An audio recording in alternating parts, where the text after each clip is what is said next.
Allahumma salli ala Muhammad wa ali Muhammad. Please come a little bit forward. Oh.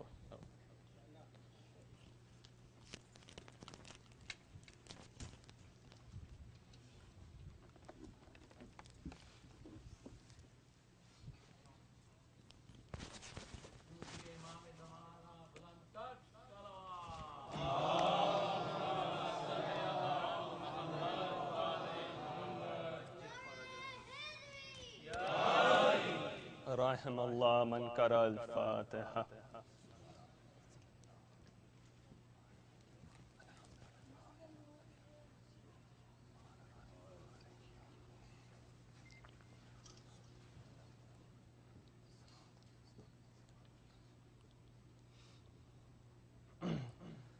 أعوذ بالله من الشيطان الرجيم. بسم الله الرحمن الرحيم. الحمد لله رب العالمين، والصلاة والسلام على أشرف الأنبياء والمرسلين، خاتم النبيين، سيدنا الممجد بشيرا المصدق المصطفى الأمجد محمود الأحمد بالقاسم محمد.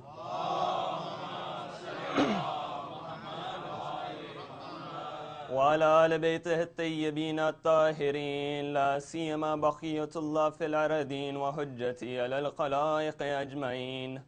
أما بعد، يكون الله في كتابه الكريم. بسم الله الرحمن الرحيم. لا تقولوا لمن يقتل في سبيل الله أموات بل أحياء ولكن لا تشعرون. صلوات على محمد.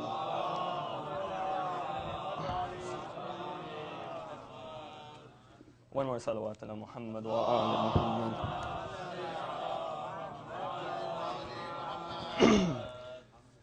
The verse of the Quran in question is one of the multiple verses of the Quran which bring forth the idea about the eternal life of someone killed in the way of Allah. As the verse says, لا تقولوا لمن يقتلوا في سبيل الله أموات. Don't say that those killed in the way of Allah are dead. بل أحياء ولكن لا تشعرون. Rather, they're alive, yet you don't know.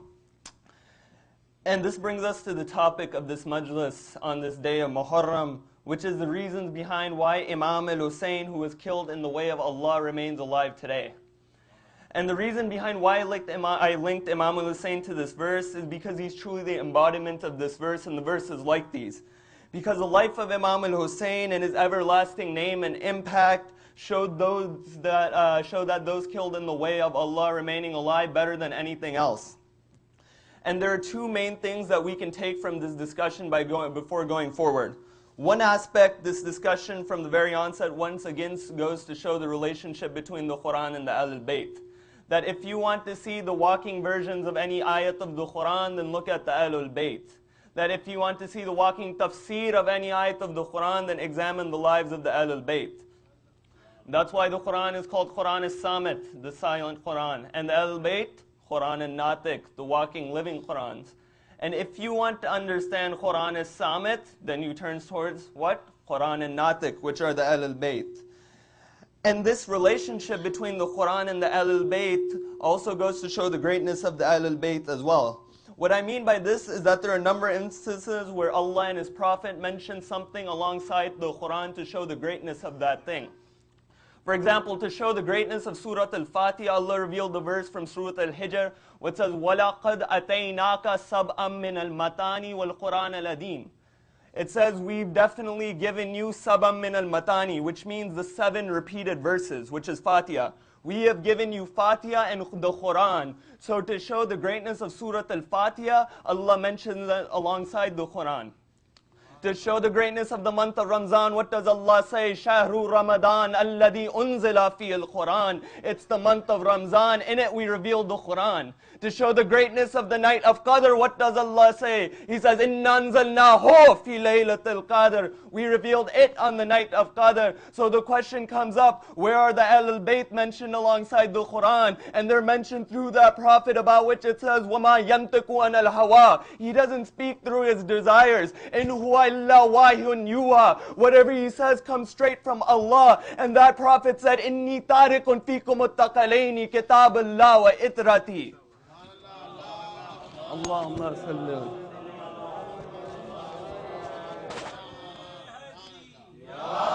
One more salawat ala Muhammad wa ali Muhammad. And the Prophet mentioned these two things to show the greatness of the Ahlul Bayt.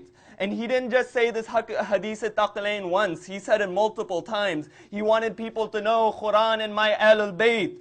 Rasul ne is hadith ko ek dafa nahi kaha tha, कई मर्तबा कहा था. कभी ये कहा, कभी कहा अली कुरान के साथ है और कुरान के अली के साथ.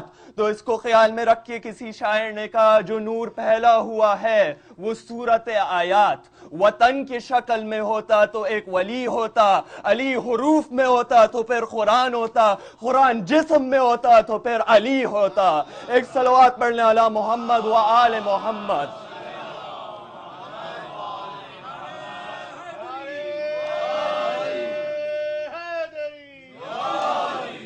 So the fact that Imam Hussein and the Ahlul Bayt are the living testimonies to any ayat of the Quran is the first important thing to take from this discussion.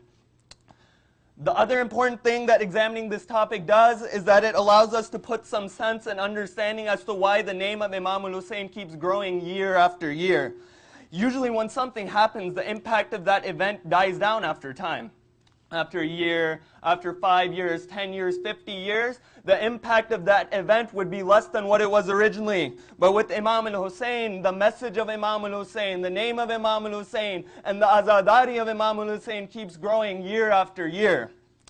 And at the time Ashura happened, who would have thought that this would happen? Who would have thought that those tents being burnt on the day of Ashur would turn into over 1 million Imam Bargas and Hussainiyas where the name of Imam Hussein and his sister Zainab are remembered?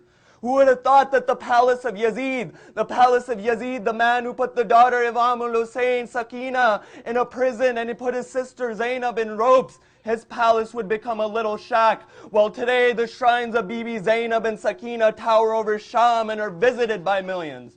Who would have thought that? Who would have thought that? One more salawat ala Muhammad wa ali Muhammad. Who would have thought these things? Who would have thought that despite Khalifas like Al-Mutawakkil trying to prevent people from going on the ziyarat of the shrine of Imam al-Hussein, that more and more people would go to the ziyarat of Imam al-Hussein? अब जानते हैं मुतवक्किल ने उस जमाने में क्या किया था? मुतवक्किल ने एक जमाने में इतनी सख्ती दिखाई कि अगर जियारत इमाम हुसैन पे जाना है तो कुछ बदले में देना होगा. पहले एक पैर और एक हाथ, फिर इतनी सख्ती हो गई तो फिर हर 2 जायरीन के लिए एक जान. जब फिर भी लोग इमाम हुसैन के जियारत के लिए जाते रहे तो उसने इमाम के रोजे को तवा करने की कोशिश की. यहाँ तक कि तारीख में लिखे कि उसने 47 मरतबा इमाम के रोजे को तवा करने की कोशिश की. ये जलन, ये अहलुल बैत की फजीलतों से ये जलन सिर्फ उनकी जिंदगी तक महदूद ना थी. ये जलन ऐलान वलायत इमाम अली से शुरू हुई और वो आज तक बाकी है. किसी शायर ने लिखा है जो नस्ल से यजीद की रखते हैं ताल्लुक, जलते हैं आज वो रोज़ा शब्बीर देखकर, और मजलिस में आना इसलिए बिदअत बता दिया, याद गदीर आता है मिंबर को देखकर.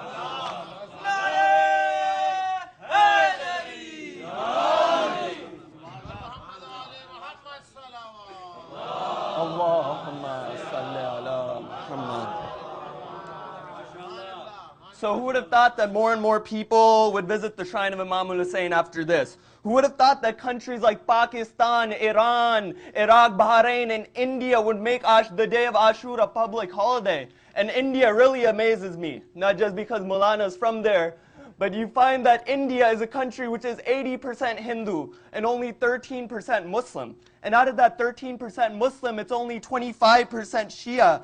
Yet India, a country with a population of over 1 billion, makes the day of Ashura a public holiday.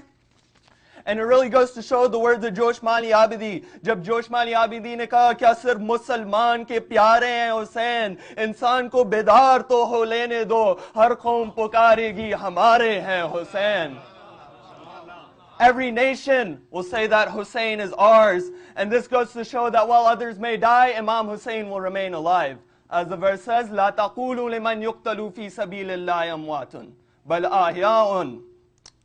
So now the reasons behind why Imam remains alive are plenty, but since it's the 9th of Muharram, I know you have a long day and there's a majlis after this, I'll only go over two. Number one, the way Imam al-Hussein lived amongst the people. Because Imam al-Hussein, he didn't need Karbala to be remembered forever. And the second thing which keeps Imam alive is the azadari of Imam al-Hussein. And going through these two reasons will help us understand why the Imam remains alive today. If you recite one salawat, ala Muhammad wa ala Muhammad.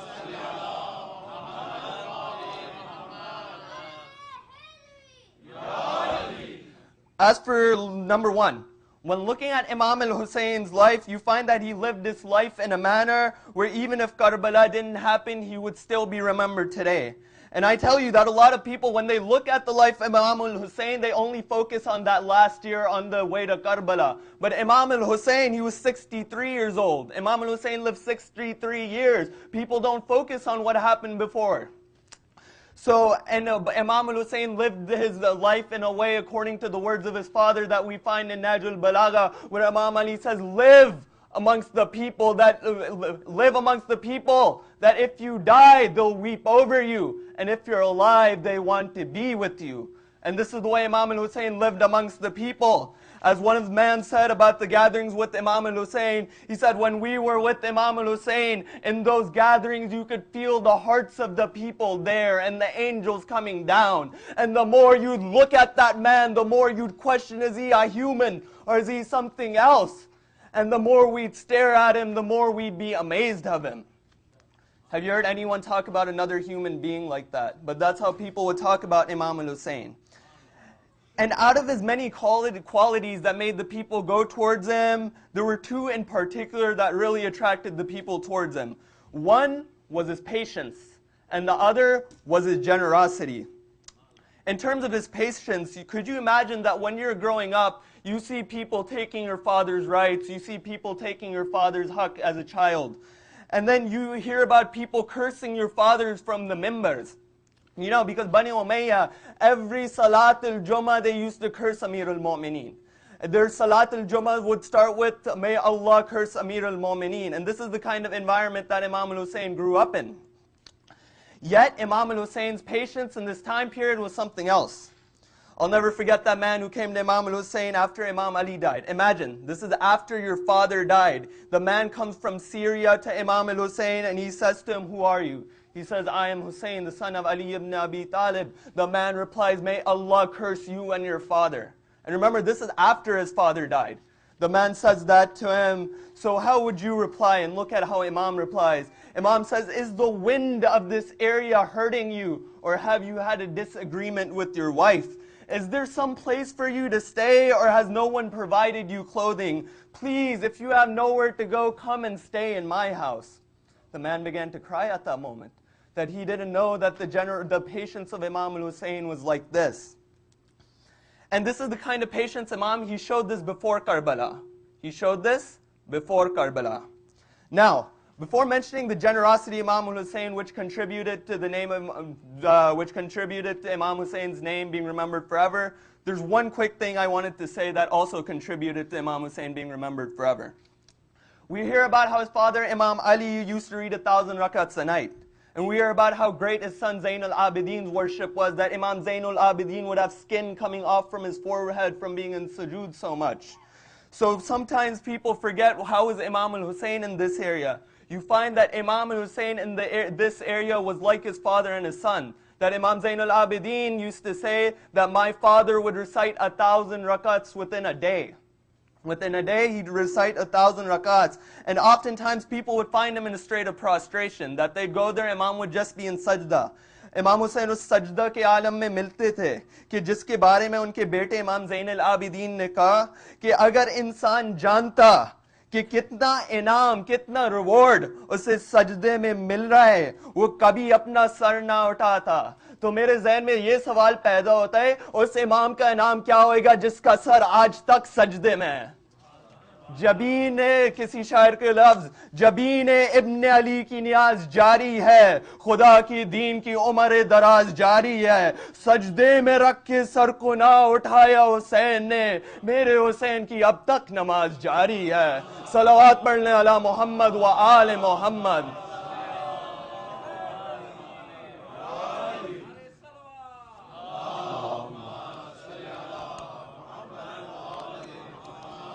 So Imam Hussein was great in this area as well, and that contributed to his name being remembered forever. The other thing which led to the name of Imam al-Hussein being remembered forever is the generosity Imam showed to the people in his lifetime and the generosity he still shows today.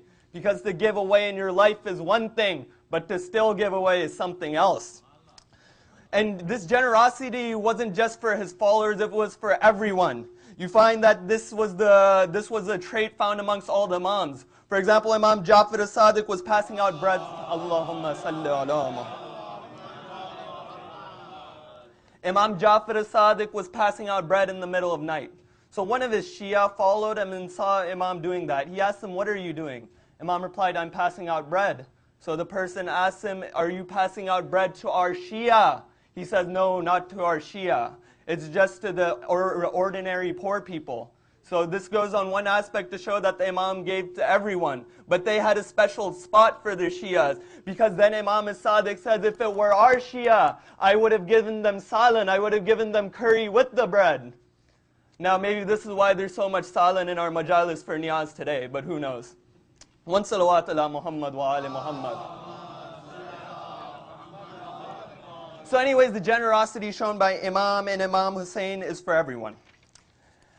And the generosity of Imam al-Hussein hasn't stopped, is what I mentioned earlier. That people ask through him and they're granted through him their wishes even today.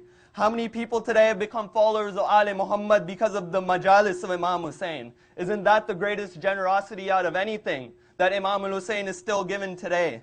And when I say that he would give to everyone, I mean everyone. Even the man who wronged him in a way no one else could. After the Battle of Narawan, Amir al-Mu'mineen Ali ibn Abi Talib alayhi salam took a man captive, and Imam Hussein passed by this man who was a prisoner. And he said to him, and the man says to Imam Hussein, "Ya Yabna Rasulullah, take pity on me. I can't bear the hardships of being imprisoned."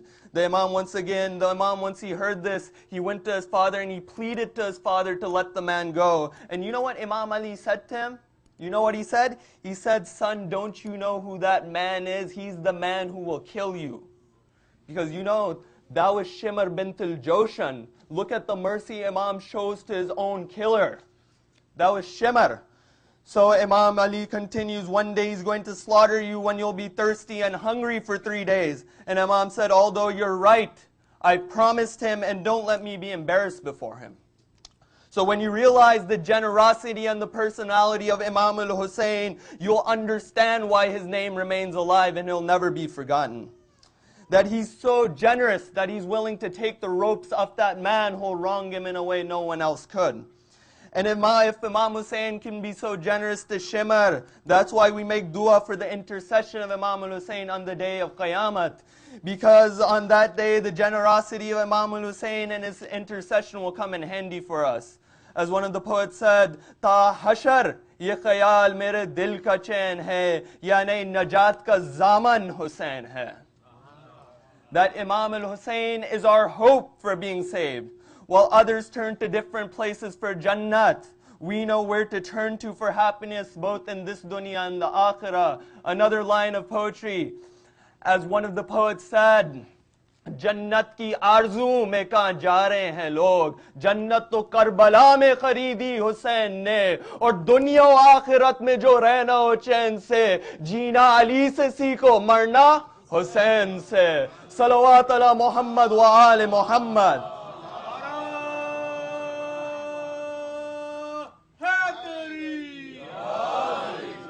And although we can learn to live like from both of them, but the reason we say learn to live like Imam Ali is because he brought up Imam Hussein, and Imam Hussein learned to live from his own father. So the personality of Imam Hussein is the first thing that makes him internal. The second thing as to why Imam Hussein remains alive is the azadari of Imam Hussein. This is very important, the azadari of Imam Hussein. The name of Imam Hussein remains alive through his azadars, through those who mourn for him. And to understand why Imam Hussein will remain alive forever, there's one hadith which says it all. And it's of the Prophet Rasulullah sallallahu alayhi wa sallam. "Inna liqatli Husayni hararatun fi qulubil mu'minina la tabrudu abadan. in the hearts of the mu'mineen when it comes to the killing of Imam al-Hussein is a fire which will never be put out. And you find that this heat, this fire, this emotion is kept alive through the azadari of Imam Hussein. And if you want further proof about how this heat, this azadari remains alive, about the killing of Imam Hussein, then just look at how each year the azadari is growing each year. That there are more and more azadars of Imam Hussein. That year after year they try to put restrictions on our majalis. They try to set off bombs in our majalis. But the people still keep going back to those majalises in even larger numbers than before. If I told you that you're going to work and there's a 10% chance that the building would collapse, would you go? Many people wouldn't go. But when it comes to Imam al-Hussein, people still go even though they know that there's a great chance that they'll never come back. And this is the name of Imam al-Hussein, and in that name they go. This is what La Tabrudu Abadan means, that no matter what you do, the azadari of Imam al-Hussein won't die. One salawat ala Muhammad wa ala Muhammad. And rather than dying based on the restrictions, it even grows because of the restrictions. As Maulana mentioned in his first majlis of this Ashra, the words of Ayatollah Wahid Khorasani, where Ayatollah Wahid Khorasani said one of the reasons as to why Azadari keeps growing is from the works of the enemies of Azadari. And it really goes to show the words of Iqbal, when Iqbal used to say, Jis sar ko jhukane aayete usi sar ko utha kar chale. That the head they tried to lower, they've raised that head even more. And I tell you that this Azadari has rewards that you can't even imagine. And it's for each person that participates in their own way. And for each person that participates in this own way, and each second you spend at a majlis will be rewarded. But more than the reward that you get from this Azadari is the honor that you get. That everyone in these gatherings are honored by the Ahlul Bayt. For those who recite Noha and Marsiya, know that Imam Sadiq says for you, Alhamdulillah alladhi ja'ala fin nasi man yafidu alayna wa yamda'huna wa ya'riti lana. Imam Jafar as-Sadiq says for you, I thank Allah for placing us amongst people who write poetry of sadness for these Marsiya and Noah. Imam as-Sadiq is thanking Allah for you, for what you do for him. Look at this honor. And what greater honor is that in this majlis we're in the presence of Sayyidah Fatima, that it said that she sits by the shoes in these majalis. Allahumma salli ala. So that's a great honor for those who attend the majalis. For those who do matam, there's a great honor for you that the imam of your time may be in that halqa matam. And I've said this story before, but it's the famous story of Sayyid Mahdi Bar al-Ulum. Sayyid Mahdi Bar al-Ulum, he's walking through the streets of Karbala. And what does Sayyid Mahdi do? Sayyid Mahdi, he sees a group of young people doing matam. So Sayyid Mahdi, he takes off his imama, he gives this abad to one of his students, and he joins them. He takes off that imama, he gave it to him, and he joined them. He unbuttoned his shirt, and he starts doing matam as hard as they were doing. Now one of his students asked him, what are you doing? You're a marja. You're a marja-e-taqleed. Why are you doing matam in this disgraceful way? Sayyid Mahdi Bar al-Ulum replies, how could I not do what I saw the imam of my time doing? That if you're in this halqa of matam, your honor is that the imam of your time may be in that halqa.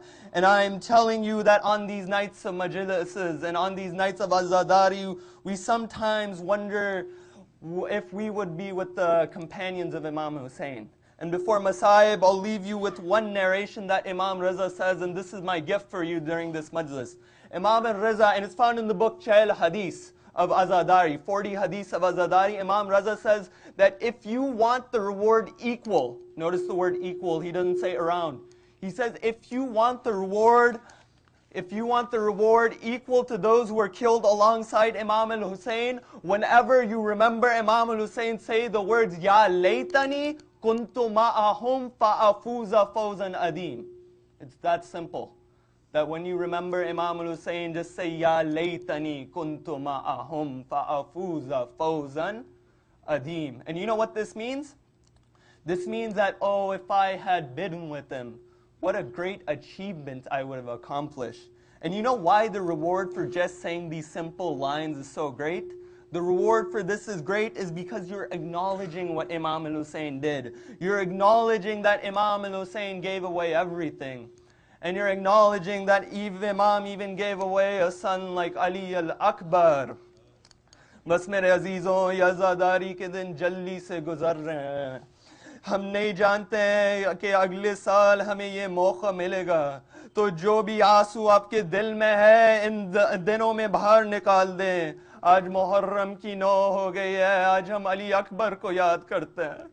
آج ہم اس کا rail جوان کو یاد کرتے ہیں جو حسین کی آنکھوں کا نور تھا, جو صورت و سیرت میں رفتار و گفتار میں نبی کی تصویر تھا. یوم عاشور امام نے سب کو پہلے روکا تھا, پھر اجازت دی تھی. اونو محمد کو اجازت جناب زینب کی سفارش پر ملی.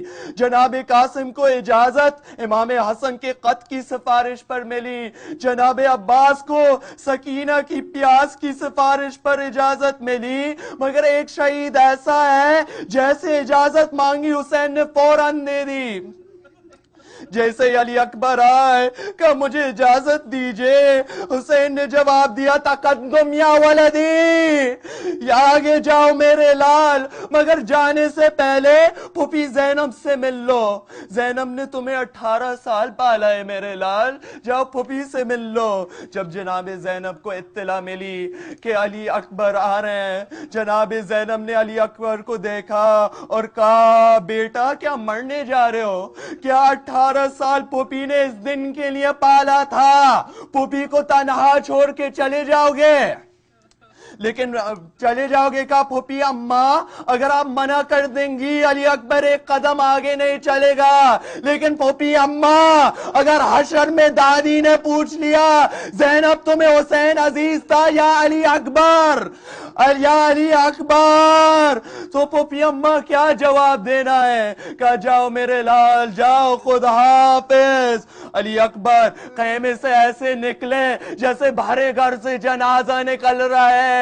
علی اکبر خیمے سے باہر نکلے, باپ نے بیٹے سے ملا, باپ نے بیٹے کو رخصت کیا, کہا جاؤ بیٹا جاؤ خدا حافظ. علی اکبر چلے. ابھی تھوڑی دور گئے تھے کہ پیچھے سے کسی کی گرنے کی آواز کانوں میں آئے. اب جب پلٹ کے دیکھا تو کیا دیکھا؟ باپ زمین کربلا پہ کمر پکڑے ہوئے بیٹھے ہوئے ہیں. اے بابا آپ نے تو اجازت دے چکے ہیں, آپ کیوں پیچھے پیچھے آ رہے ہیں؟ کہا میرے لال علی اکبر اگر صاحب اولاد ہوتے ہیں تو تمہیں حسین کی دل کی کیفیت معلوم ہو جاتی. بیٹا جاؤ لیکن مڑ مڑ کے دیکھتے رہنا تاکہ تمہاری زیارت ہوتی رہے. علی اکبر میدان جہاد میں گئے اور اپنے دادا علی مرتضیٰ کی طرح جنگ کی. علی اکبر اپنی بابا کی طرف واپس گئے. کہا اے بابا اگر تھوڑا سا پانی مل جاتا, اگر تھوڑا سا پانی مل جاتا. حسین پانی کہاں سے لاتے, 3 دن پیاسے ہیں. کہا بیٹا اپنا زبان میرے دہن میں ڈال دو. جب علی اکبر نے زبان ڈالی فوراً کھینچ لی. بابا ارے آپ کی زبان تو مجھ سے زیادہ خشک ہے. علی اکبر پھر واپس میدان میں گئے. پھر تھوڑی دیر بعد آواز آئے یا ابتا علیکہ منی سلام, بابا میرا سلام لیجئے. کتنا ضعیف کر دیا اکبر کی موت نے, پاؤں پہ بھی حسین کا چلنا محال ہے. اب حسین چلے تو کہہ رہے تھے یا علی, اے مولا علی اکبر کو پکار رہا ہے یا شاہ نجف کو. بس عزیزوں آخری جملوں پہ پہنچ گیا. باپ کو علی اکبر مقتل میں باپ کو علی اکبر مل گئے. علی اکبر کے سرانے بیٹھ گئے, آسمان کو دیکھا, اپنی تنہائی کو دیکھا, خیمے سے رونے کی آواز سنی, بیٹے کے سینے میں ٹوٹے ہوئے برچی کے پھل کو دیکھا. ایک مرتبہ نجف کی طرف سر موڑ کر بولے اے میرے بابا امیر المومنین, ہم نے در خیبر اکھارا مگر ہم نے بیٹے کے سینے سے تیر کا بھی نہیں نکالا. ایک ہاتھ برچی کے آستین ہے الٹی, ایک ہاتھ برچی کے پل پہ رکھا, ایک ہاتھ زمین پر ٹھیکا, بسم اللہ و باللہ, پل تو نکل آیا, علی اکبر کا دم نکل گیا, منہ با منہ رکھ دیا, واہ ولدا واہ ولدا, ارے میرے لال, ارے میرے لال علی اکبر, باپ کو اکیلا چھوڑ دیا.